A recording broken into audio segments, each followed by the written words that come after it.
मैथिली दुल्हन। इसके मनमोहक गीत जरूर सुने। यदि अच्छा लगा तो चैनल सब्सक्राइब जरूर करें।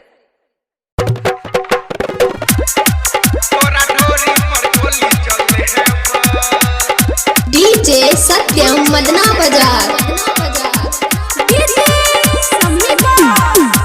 सबके के छौरी सुना रोजे रोजे तोई छी, हम जे मांगाई छी ओ हमारा डटोई छी।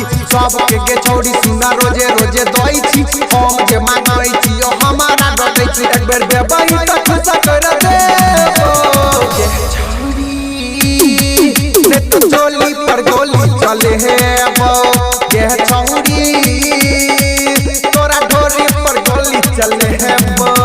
सबके के छौरी सुना रोजे रोजे तोई छी, हम जे मांगोई छी ओ हमारा डटोई छी। सबके के छौरी सुना रोजे रोजे तोई छी, हम जे मांगोई छी ओ हमारा डटोई छी। एक बेर देबई त खुश कर देबो ये छौरी, ने तो चोली पर गोली चले है वो ये छौरी, तोरा ढोरी पर गोली चले है वो।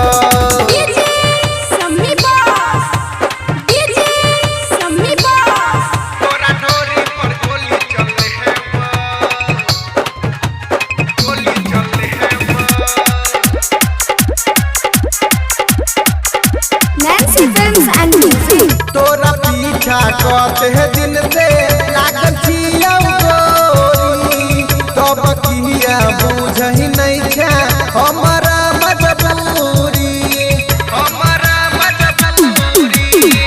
तोरा पीछा कहते है दिन से लागल छियौ गोरी, तब किया बुझही नहीं छे हमारा मजबूरी।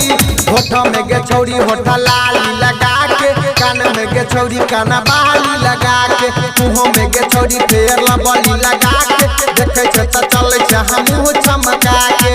नहीं देबही त लोल तुर देबो गे छौरी, तोरा टोली पर गोली चले है वो गे छौरी, ने त ढोरी पर गोली चले है वो गे छौरी, ने त चलिए पर गोली चले वो।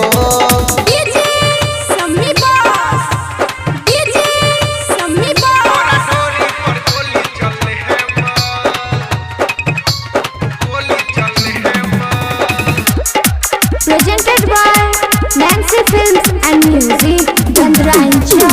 राइटर रहन जाम के दिलही घर में बोला के, सजित सवरिया लेने चलो माला घर में सुता के, माला घर में सुता के।